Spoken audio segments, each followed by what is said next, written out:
Okay, so I'm going to talk a little bit today about glassblowing. First of all, the definition of glassblowing is just forming a piece of molten glass with a blowpipe, which is just a hollow tube. Um, I'm going to talk about the tools used in glassblowing, and the ovens, and some of the famous glassblowers that I found. Um, First of all, the main ingredient for glassblowing is obviously glass.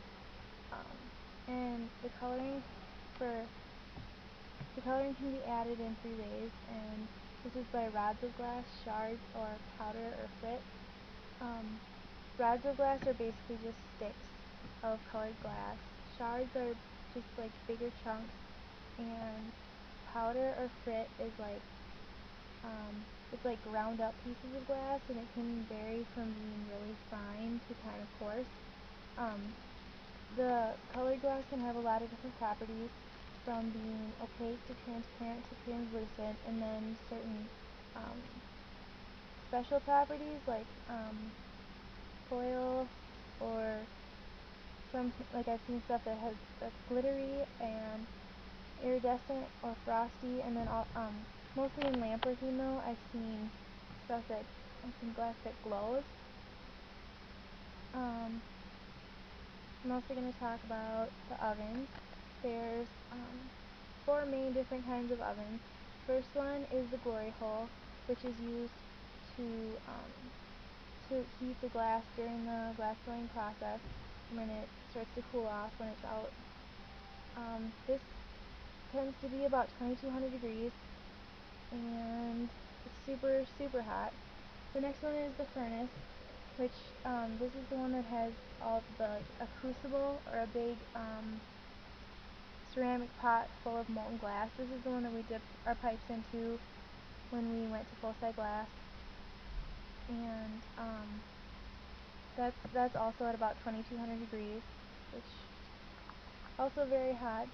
Um, the next one is the annealer, which is the one that we put the glass in when we were ready for it to be done, and this brings the glass down to room temperature at at a steady pace, because otherwise the stress from the glass being heated and reheated will cause it to shatter.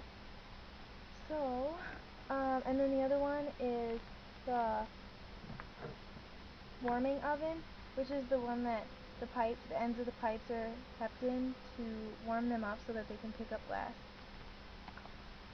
And all of these are controlled by um, a computer, so the so that's a lot easier for the glass maker to control the temperature of everything.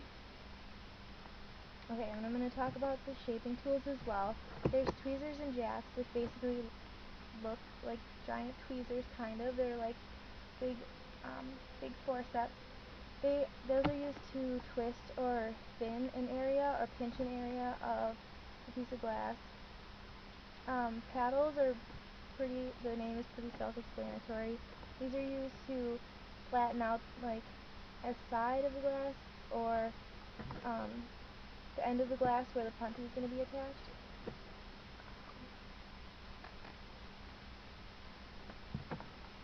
Shears are basically like big scissors, and they're used to cut or snip away anything that's not wanted.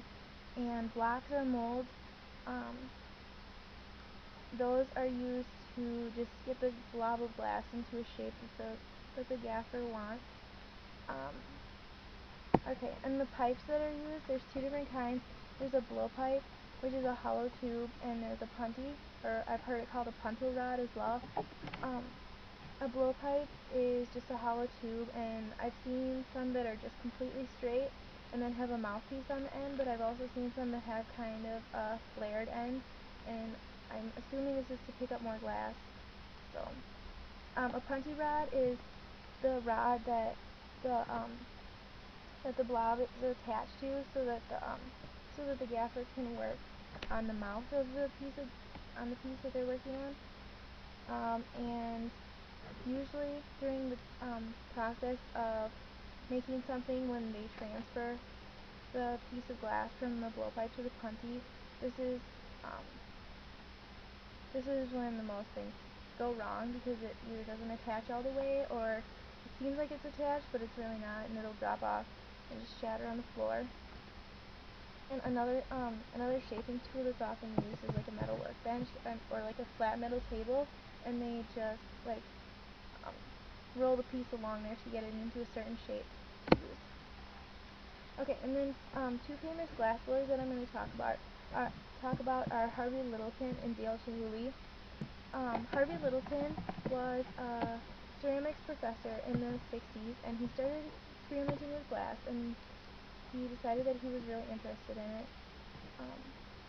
He held a workshop in 1962, I think, in Ohio, that demonstrated how glass can be used as an artistic form instead of just being mass-produced for stuff like glasses and dishes and stuff like that.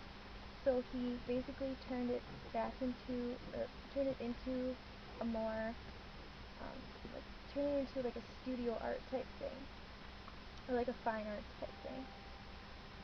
And then I also want to talk about Dale Chihuly, because this is one of my favorite artists of all time. He originally studied interior design and architecture, and he grew up in Tacoma, Washington. And I really like his work because he what the heck? No. Okay, never mind. Good. Okay, I like Dale Chihuly because he grew up in Tacoma, Washington, and he grew up near the Puget Sound, and a lot of his influences are from his earlier life. Like, he really likes to use sea forms, and he's also very much influenced by some of the flowers in his mother's garden. A lot of the stuff you'll see is abstract flower forms, and I really like him because I like to incorporate things of my own life into what I make. And I also like that he uses really bright colors, because I think that that's just so eye-catching. And I also really like that he incorporates nature into just about everything he does.